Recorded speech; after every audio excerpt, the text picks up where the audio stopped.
Raheem Mostert is the RB2 on the season, but what is he worth in a Dynasty league? We're talking about that and more on today's episode of Locked On Dynasty. You are Locked On Dynasty Football, part of the Locked On Podcast Network. Here are your hosts, Matt Williamson and Ryan McDowell.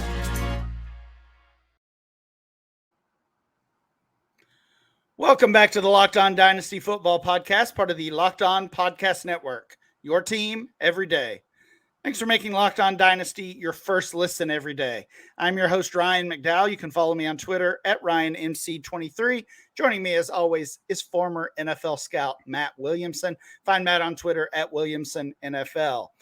Matt, we're talking Raheem Mostert today. This is, I think, one of the most interesting players in Dynasty right now. We know the details here. He's 31 years old. We know that he is producing because of the offense he's in. We know he's probably not a long-term asset in the Dynasty game, but none of that matters because he's the RB2 in Dynasty. He scored 3 more touchdowns in week 6. He now leads the league both in rushing touchdowns and total touchdowns, has 11 of them on the season.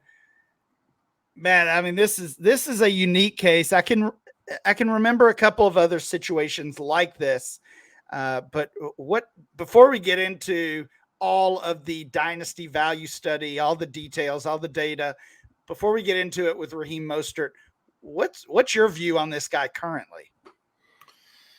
I guess I'm going to cut to the chase and be like, I would sell him right now in a heartbeat. I mean, he's really, yes, because he's unbelievably productive and he's a league winner. I 100% recognize that, but he is 31. He has an extensive injury history, and his style of running, which is exactly what Miami wants, just lends itself to injuries because I think he's very fast. He's very physical. But he's straight line-ish, and he just runs into things really hard. You know, he doesn't make people miss. Chan's going to be back in 3 weeks. And like, it's funny, on a different show, it's actually my Steelers show. We do a fantasy segment that's not Dynasty related at all. And we were talking about Mostert just today, and I'm like, in regular, boring, league with your buddies type of fantasy redraft, I'm like, I would try to trade Mostert for Stephon Diggs right now or somebody like that and just say, cash out. I'm done. And redraft's a lot different, of course, but I think you're playing with house money with this guy, and it's great money. It's a lot of money. Yeah, he has been so impressive for sure. Looking at his weekly fantasy ranks on the season, RB18, RB5, RB2, RB42 in week 4. And then the past couple weeks with Achan out of the lineup, RB11, RB1 this past week. So super, super impressive. Obviously, you look at Raheem Mostert's career last year, pretty good. He was the RB26, played 16 games. He gave us 3 games as an RB1, 3 games as an RB2, and kind of shared that backfield. Actually played behind Jeff Wilson for much of the year. We've talked about Wilson yesterday and last week as a guy we should see back in that lineup very soon. So, maybe Wilson's return to the team changes all of this Mostert talk potentially. But 2021, Mostert only played 1 game. 2020 missed half of the season, played in only 8 games. So that goes to the injury concerns that you're talking about. And I guess if we were talking about a real sell high situation, I would maybe be on board with what you're saying. We're going to talk about some recent trades I found in the PLF Trade Finder, and I think you might change your tune when you hear those. Again, though, we are conducting a dynasty value study on Raheem Mostert. We do this periodically when we find those players that have quickly and drastically changed value, whether they're gaining or losing value. We'll talk about ADP and rankings. We'll look at some recent trades, and we'll go through a series of Twitter polls where I pit Mostert against several other running backs. That was super interesting as well, Matt. Wait until you get a hold of that one. Yeah, I'm psyched to learn about it. I told you, though, at the start that Mostert's start to this season reminds me of a couple of different players where, mostly due to their age, I think dynasty players just didn't know how to value them. So the first one I think of is Geno Smith last year. Surprisingly wins that job following the Russell Wilson trade. Geno's the quarterback one in Seattle. And even when he wins the job, nobody cares. Nobody pays attention for the most part. Then he starts producing, right? And producing at quite a high level. And even though he was a former pretty high draft pick, I believe he was a second rounder. He was, of course, failed with the Jets, failed really everywhere he'd been, and kind of had served as a backup. I think we just didn't believe, as dynasty managers and probably as football fans in general, didn't believe that Geno could keep that job, could continue to perform at a high level. He was already over 30 years of age, just like Mostert is. And it really took the entire season for dynasty managers to look at his profile and think, this guy is over 30, but that's not necessarily old for a quarterback. And maybe we should start valuing him ahead of guys like Aaron Rodgers, who he's younger than, he's outperforming. So let's move him up in the rankings. Let's move him up in ADP. Any thoughts on kind of a comparison to Geno there? I think it's a tremendous comparison where many of us, myself included, get set in our ways on an evaluation and a player and never open to the idea that they can get better or their situation could change or an opportunity arises. The only difference, as you well know, is a 31-year-old running back is a lot different than a 31-year-old quarterback. Exactly. Yeah, that's why the other player I thought of, I think, is probably an even more apt comparison. Remember when Gronk came back to the Buccaneers? I have one too. Go ahead. Yeah, it's a good one. So Gronk comes back. He had retired with the Patriots. He comes back. He plays with Tom Brady in Tampa Bay, and he's putting up top 5 tight end numbers, right? But he was older, certainly, and obviously near the end of his career. He had already retired and come back once. So we knew this was a short-term thing with Gronk, but he was just so productive that season and for that stretch that you had to value him above several young tight ends. I remember trading Mike Gesicki for Gronk and getting a little bit of backlash for that. Like, I can't believe you're trading this young tight end that, has this big upside. And I mean, obviously that one went my way. Gesicki never, at least hasn't yet really produced, and Gronk helped me the rest of that season.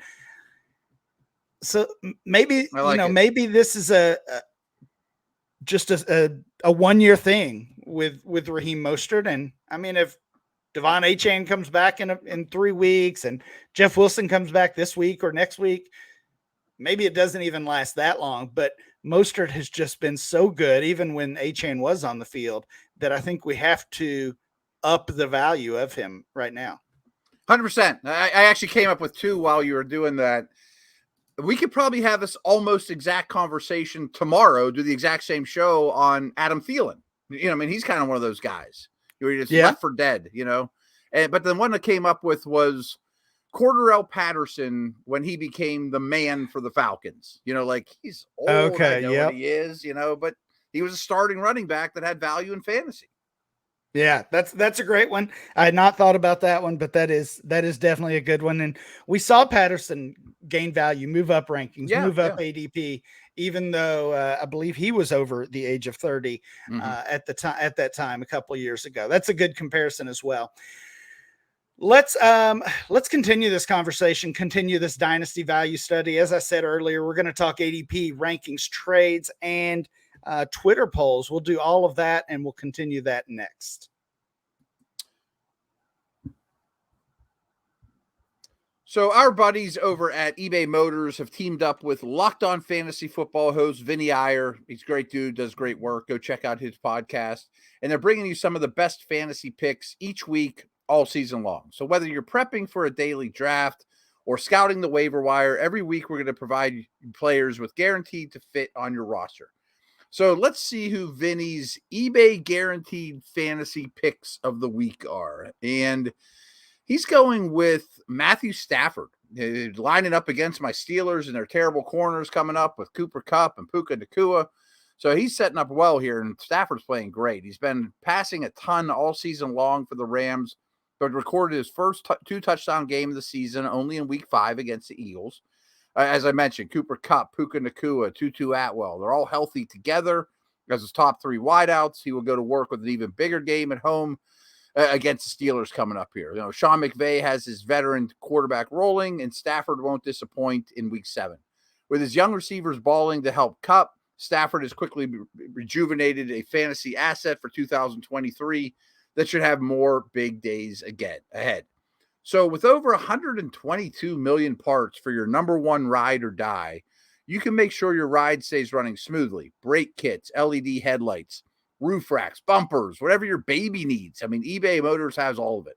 With eBay Guaranteed Fit, it's guaranteed to fit your ride the first time, every time, or your money back. Plus, at these prices, you're burning rubber, not cash. Keep your ride or die alive at ebaymotors.com. eBay Guaranteed Fit only available to U.S. customers. Eligible items only. Exclusions do apply. Football season is here, and Locked On is kicking up our coverage with Locked On NFL Kickoff Live. Each Friday, Locked On will go live at 2 p.m. Eastern on every Locked On NFL YouTube channel. Host Tanitra Batiste, Jarvis Davis, and Kyle Krabs will break down every game on the NFL slate to get you ready for your team's matchup, your fantasy lineups, your betting angles, and more. Plus, get the in-depth local analysis from our stable of NFL hosts across the country who know these teams better than anyone else. Find Locked On NFL Kickoff Live every Friday at 2 p.m. Eastern on any Locked On NFL YouTube channel.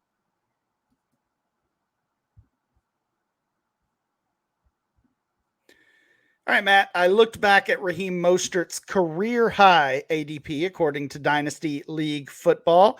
The highest value he reached was RB21 and 51 overall. That was back in December of 2020. So that's kind of the peak. Currently, he's at RB43 and 137 overall, being valued around players like Rashad Bateman, Jordan Love, Kirk Cousins, Sam Howell, AJ Dillon. And I will remind you, this is October ADP. So this is not preseason ADP. This is the latest we have here based on this how is a little Raheem mind-boggling started the season. Lower than you thought, right? Yeah. I'm going to call you out a little, though. This ADP can't be the day after he was running back 1, though. I mean, it has to be ascending a little bit at least. Well, I certainly hope so. I've moved him up in my rankings, and of course we can keep our rankings updated daily. Our ADP updates once a month, so we'll see what happens here in a few weeks when we get that November ADP. Okay, but still, this was after we saw the RB5 game, the RB2 game overall from Raheem Mostert. He was a 70-point game by the Dolphins. Right. And still being valued, pretty low around these quarterbacks and in a single quarterback data around AJ Dillon and Rashad Bateman, a couple of disappointing players. Yeah. Looking at the rankings at DLF, his numbers are actually even lower. RB49. 154 overall. Players he's being ranked around, according to this data set: Dalton Schultz, Jalen Hyatt, Jamal Williams, Jared Goff. This is one quarterback Goff, right? Yeah. This is single quarterback. So again, that's all too low. Yes, 100%. Too low. Yeah, totally 100%. agree. Like I said, I've moved him up in my rankings quite a bit, even with the age, even with Achane and Wilson coming back in the next few weeks. Raheem Mostert is still a player that I want to buy. Looking at the going over to the trade finder on Dynasty League Football, Matt, this is maybe where you change your mind. You said you're ready to I sell know. Raheem You're driving a Mostert. pretty hard bargain here already. I can see where this is going. We've been down this road too many times on these player evals where it's easy. Williamson at the beginning of the show is like, dump them, get rid of them. And then the whole world feels the same way and you get nothing back. Well, let me ask you this. Let me ask you this, because this is what I thought I would find when I started searching for Raheem Mostert trades. Lots of Raheem Mostert for a future second rounder. Yes, that's what. And there were a lot of those. Okay. So if that's the going rate, if you can sell him for a second rounder anywhere you have him, would you do that? My team's 1-5 and I'm trying to build for the future, of course. Yes, I would. And frankly, if I'm 5-1 and I'm trying to win it, I'll give you my second right now. So that's a perfect barometer. Yeah. So you think that's the market price. It's actually, for the most part, lower than that. I was really surprised at these trades. And a few of these are just over the past 24 hours. A couple of these over the past 24 hours. Most of them were before the games that we saw in week 6 when Mostert scored 3 times. So, maybe in the coming days we see the price go up a little bit more, but still, this was after Raheem Mostert was scoring as a top 3 fantasy scorer through the first month of the season. Mostert for J.K. Dobbins and a 4th rounder. Oh, come on. I don't know if J.K. Dobbins is ever going to play again. Now, this one I thought was pretty interesting and fair. You can make a case either way. Mostert for Matthew Stafford and a 4th rounder. That's in a super flex league. See, that one I want Stafford. Just because I think 1 year from now, Stafford will be worth more than Mostert for super. I agree. I want the quarterback here. Give me Stafford in the super flex. Raheem Mostert for Baker Mayfield in a single quarterback. Come on. What is going on here? Mostert for Justice Hill, Kylan Granson, and a 4th rounder. Obviously, give us Mostert. Raheem Mostert. That's like those trades in the NFL where it's like, I'll give you a Mostert and a 6th or a 7th for a 6. Like they're not even real things. Okay. What about this one? Raheem Mostert for 2 third rounders. So back to your 1-5 situation. You're not going anywhere this season. You got Mostert scoring points for you. Are you taking 2 third rounders? If I have to, but I really think you could squeeze a second out of someone else, especially this week. I mean, I doubt there's one person in your league offering you a trade for Mostert if you think he has to go. I bet several people would compete. One more that I don't think is all that close. Raheem Mostert for Jordan Love in a single quarterback league. Mostert. Yeah. Mostert for me. I'm not sure if Love's a starter next year. These last 2, though, were pretty close. You can make an argument either way. Mostert for Terry McLaurin. I like McLaurin still. I know that he hasn't blown our doors off, but I want McLaurin in that deal. I think without any other details or information, I would prefer McLaurin as well. But, if it's one of those situations where I have 10 good wide receivers and, just lost Christian McCaffrey, just lost Devon Achane, if McLaurin's like my 7, sure, I would do that. So in that situation, I think the deal is fair. Last one, and if I'm selling Mostert, this is the deal I'm trying to do. Raheem Mostert and a 2nd for a 1st. Yeah, I mean, I don't want a 1st involved in this conversation if I'm losing the 1st. But if you're selling Mostert. Yeah. I think you said that perfectly. Like that's the deal I want. I don't think you can get a 1st rounder for him alone. I would try to add the 3rd, Mostert and a 3rd for a 1st. If it needs to go up to a 2nd. Now, of course, you got to be careful with those deals. If you're 11th in the league right now, and you're trading with a team that's 2nd, now you're talking about a 3 or 4 spot jump from the early 2nd to the late 1st, and you're not coming out ahead in that deal. So, be really careful with those types of deals. But if you're talking about close to a full round jump, getting a quality 1st round pick, then those are the deals I want to make. Yeah, well said. Last thing, back to the McLaurin deal. I know how you structure your teams. I could see you sitting there on about a dozen startable receivers at 5-1 and be like, I can spare McLaurin to go win the league this year, Yeah, that's the goal. That's the goal move, for sure. Yep. We've got our Twitter polls and rankings left to discuss, and I don't even know what to say. These shocked me probably more than any other player we've ever done this with. Matt, we'll continue this conversation next.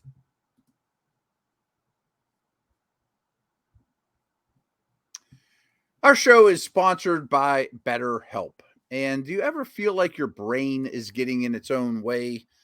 I do this time of year in particular. I mean, it's just every Tuesday is exactly the same for 18 weeks in a row. And then the playoffs, every Wednesday is exactly the same.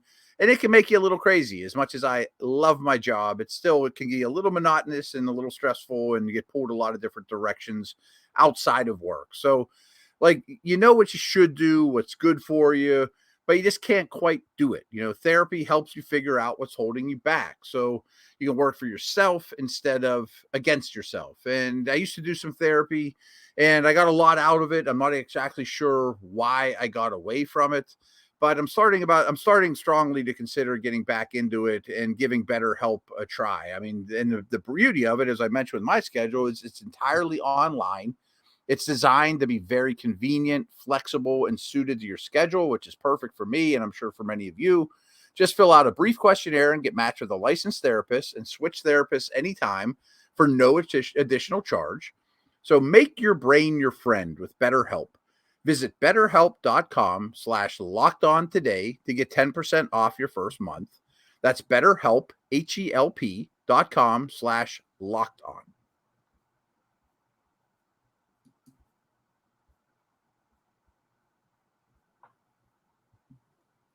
Matt, let's finish up our conversation about Raheem Mostert. Those trades were surprising. I think based on those, we have to consider him a buy rather than a sell at his current value. Let's move over to the Twitter polls and rankings, though. Again, I post a series of one versus one player polls on Twitter. We use those polls and combine them to form kind of a sort of ranking. And Matt, I reached my goal by placing Raheem Mostert in the middle of this group, but the order of these players, veteran versus young player, was a shocker. I got to stop you. Like, looking at this right now, I am going to have to call BetterHelp up immediately and sign up for an appointment, because looking at this list, I don't know what to make of anybody on it, where they're landed. It's bonkers to me. This is essentially a list of dynasty rankings of these running backs in this range. And if my rankings look like I don't understand it at all. Yeah. Maybe they should. Maybe they should, because we get hundreds of votes in each of these polls, and this is a pretty good representation of how the community feels about these running backs right now. Number one on the list, I was not surprised, David Montgomery. I also think that it's a very good representation of just how messy the running back market is in the entire NFL right now. It's just holy smokes. Yes. David Montgomery tops the list. He got 74% of the vote. We talked on yesterday's show. He's going to miss some time, but he's been just as Raheem Mostert has been. He's been a top scorer, and his career, this current injury notwithstanding, his career history shows us he's a better option even than Raheem Mostert right now. So I was not surprised to see that. Tyjae Spears, the rookie, Derrick Henry's backup, is second on this list, 68% of the vote. So he was pretty easily favored over Raheem Mostert. Certainly has shown some flashes, has even played more snaps in some games than Derrick Henry. I was surprised to see that. Isaiah Pacheco, 65%. The Chiefs running back, second-year running back, is playing really well in one of the league's best offenses. So Montgomery, Pacheco, not a surprise. Spears, little bit of a surprise there that he's being valued in this same company. Zach Charbonnet, 57%. I think we both like Zach Charbonnet. Still haven't seen a ton of him. Obviously, he is the backup there in Seattle, and they're going to work him in slowly still. I like Charbonnet as a buy target, but wasn't surprised to see him valued ahead of Raheem Mostert. Couple other players that were valued ahead of Mostert as well. Alvin Kamara, he's been playing at a very high level since coming back from his suspension. And Brian Robinson just narrowly edged out Mostert. He got 51% of the vote. Robinson's been fine this year. I would rather have Mostert than Brian Robinson personally, but he barely overtakes Mostert in this poll. So Montgomery, Spears, Pacheco, Charbonnet, Kamara, Brian Robinson. You talked about how messy it is. We talked about some of the surprises of those players valued ahead of Raheem Mostert. I think it goes to one of the most difficult things, most difficult aspects of Dynasty right now, valuing productive veterans versus unproductive or those stash young players, most often rookies. As I said, Tyjae Spears has shown some flashes. He's been impressive in short spurts, and Derrick Henry could go down with a serious injury next week, and then Spears value still might be goes crazy. Valuable in a bad offense, though. Yeah, true. I mean, I like the player. So he's obviously the most surprising player, I would imagine. For me, for sure, of the guys ahead of him. I like him. I've been trying to grab him in Dynasty left and right, but he's a long way from being startable even. I mean, like, to me, Mostert's, maybe a league winner. So would you take Mostert over Spears? Yes, but that's actually a pretty good conversation for a trade. Like, right. You're a rebuilding team. I'll trade you Mostert straight up for Spears. Okay. I can see both sides saying yes to that. Okay. I could as well, but I would rather have Spears, the upside there. I don't think I'm trading Spears for Mostert right now. So I'm not surprised he was valued ahead. I was surprised at the percentage and some of the other players Spears was ranked ahead of. Let's talk about the players. I'm sorry to interrupt, but it sticks in my head that Spears doesn't have an ACL though. Like, like I don't want to forget about that. It's noteworthy for sure. Let's talk about the players that Raheem Mostert was valued ahead of based on these very unscientific polls. Roschon Johnson, another rookie, was the top one. He got 47% of the vote. Veteran Aaron Jones got 46% of the vote. So both of those relatively close. I'm not surprised Mostert was valued ahead of Jones. You're talking about while Jones is several years younger, you're still talking about a couple of players that might only be starters for another year or maybe even less. So the gap in years kind of disappears when you're talking about Mostert versus Aaron Jones, in my opinion. Roschon Johnson. Real quick, though, but I also think Aaron Jones being out of sight, out of mind crushes him in this conversation. Yeah, he would be, if I was looking to buy Mostert, I'd be looking to buy Aaron Jones right now, too. Yep, good point. Joe Mixon, 38%. Yeah. We talked about him late in yesterday's show. You said you think he's done. He kind of looks done. I mean, he's a volume play right now. He needs 15, 18, 20 carries to produce a decent fantasy game. Yeah, not looking great for Joe Mixon. I wasn't surprised how that shook out. He got 38% of the vote. Rachaad White, 34% of the vote. A little disappointing start to his season overall. This was a player that many were excited about as it looked like he was going to take over that starting gig for the Bucs and has taken over the starting gig, but just hasn't really been a difference maker. I don't know much to add on that one, to be honest with you. Yeah. I think the real surprise here comes with this next name. We already talked about Tyjae Spears. Remember, he got 68% of the vote.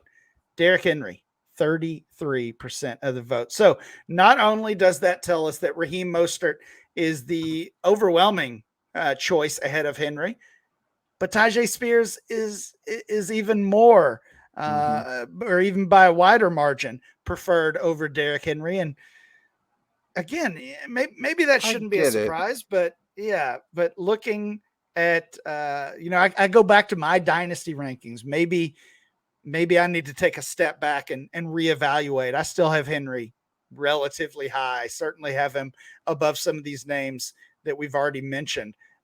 But he's he's not been the Derrick Henry of old for sure this year.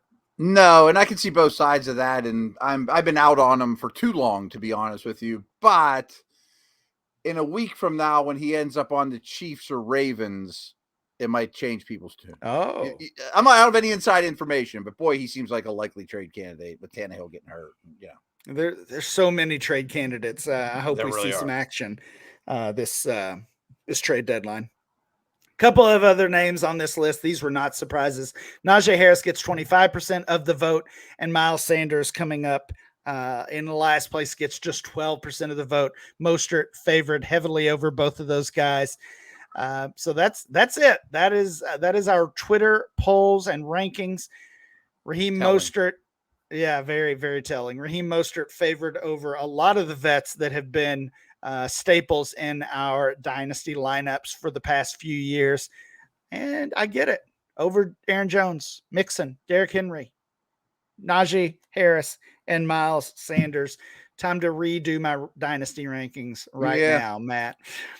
That is it for today's show. Please make sure you download and subscribe or follow for free on YouTube or wherever you get your podcast. Remember to follow the show at Locked On Dynasty. Follow Matt at Williamson NFL. And I'm Ryan, MC23. We'll be back next time with more Locked On Dynasty.